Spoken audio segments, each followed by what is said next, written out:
I don't know if we've talked about this before, but what do you think about those scholars in Israel that believe that the burning bush was some sort of a psychedelic experience? Oh, well, I think we have no idea how psychedelic experience shaped religious presumption. Have you read Brian Murarescu's work? Absolutely. Yeah. I interviewed him. Oh, yeah. Amazing. I mean, look, that we know that the shamanic tradition, which is God only knows how many tens of thousands of years old. It might be, is it millions of years old? Maybe. Human beings have been using fire for 2 million years. It could be really, really old. And the shamanic tradition is definitely a psychedelic tradition. And one of the things Murarescu did was show quite clearly that all of Greek culture was embedded in what looks like a collective psychedelic experience. And so, yeah, I think the evidence, like Mircea Eliade, a great religious scholar, studied shamanism, and he thought that the use of psychedelics was a degeneration of the original tradition, but I don't think that's true at all. I think that the psychedelic tradition is part and parcel of the universal religious heritage of mankind, and I don't know what that means. I've talked to people like Robin Carhart Harris, who studies the neurology of psychedelic experience, and he said that what it does is produce something akin to a hyper stress experience. So imagine you're extremely stressed, like your life's in danger, and so you have to open yourself up to the possibility of radically new ideas. Well, a psychedelic substance puts you in that state of mind, and so that can be hellish, because you can collapse into like a catastrophic fight or flight defensive response, and magnified by the hallucinogen, then you're just in hell. But that isn't the only necessary outcome. And so the psychedelic experience definitely mimics something like radical learning, and it also seems to reduce the effect of memory on perception, because most of what you see in the world is memory. It's just that's why when you look at a printed word, you read the word. You can't not read the word. And that's because you see in the memory. You're not seeing, like when I look at the sign behind you, I'm not lost in the yellow and the details. I see the Joe Rogan experience, right? It's part and parcel of the perception. It's all memory. What a psychedelic does in part is remove the inhibition of memory from perception. And that re-immerses you in the complex world and shows you how remarkable and beyond comprehension everything really is. That's real. But the question is what to do with that. Timothy Leary, his doctrine was turn on, tune in, drop out.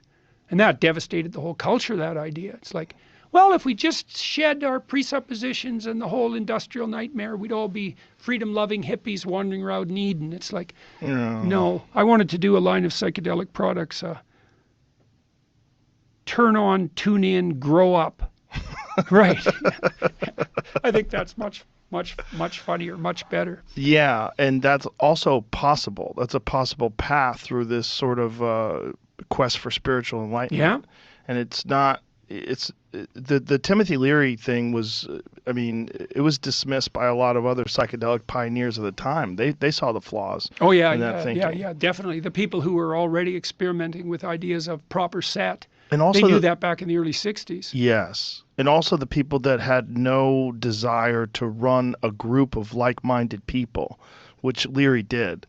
Which he wanted to... he fell into that hippie culture, that hippie counterculture. He also, I think he fell into the cult of personality. He fell into this thing that happens when too many people are paying attention to you. Yeah. And you think you have all the answers. Yeah. It's very dangerous. Yeah, especially if you combine that with psychedelic experience. Yes. That turns out to be a problem. Right, and the intoxicating grip of that, the power that you have over these people, which is it's unavoidable. And if you are a guru, air quotes, and you're the person doing that, like how many of them just start cults, and how many of them, it winds up being sexual. Jung was asked once to comment on psychedelic experience. I think he was asked about what Huxley was doing, and Jung's answer was, beware of unearned wisdom. Right. Very smart. Very smart. They're very, very smart. Yeah. Unearned. Unearned wisdom. Almost all wisdom comes at a price and a long road to get to that. Yeah, right. Yeah. Right. It's not a quick fix. There's no quick fixes. This idea that you're just going to trip balls and figure it all out. Yeah, and then you've got it. No, yeah. that's no. No, and everyone that I know that thinks they've figured it out are the most lost. Yeah.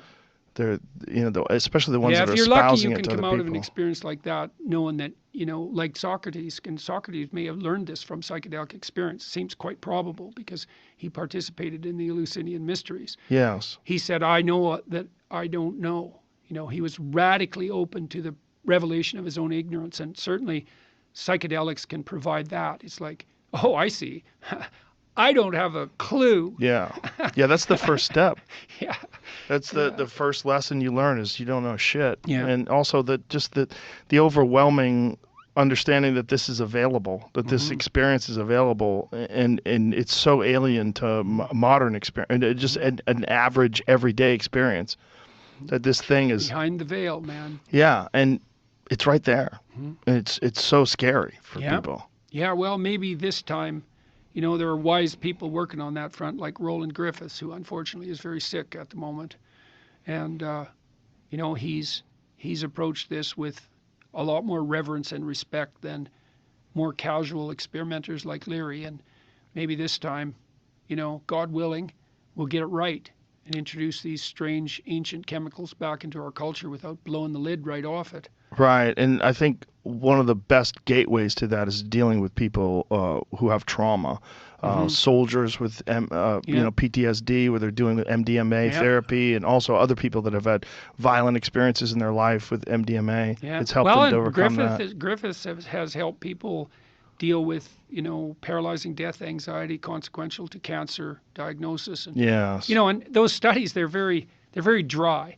We gave psilocybin to a group of people who were suffering from cancer, and their relationship with death radically transformed. The implication is somehow that's a chemical transformation, and of course to some degree it is because it was induced by a chemical, but there's a mystery there. It's like, well, what happened to those people in that 6 hours that transformed their vision of death, right? That's a And what happens? There's a bit of a mystery there. During the most profound psychedelic experiences, are you actually in the presence of God? I mean, are there moments during those things where you kind of see it?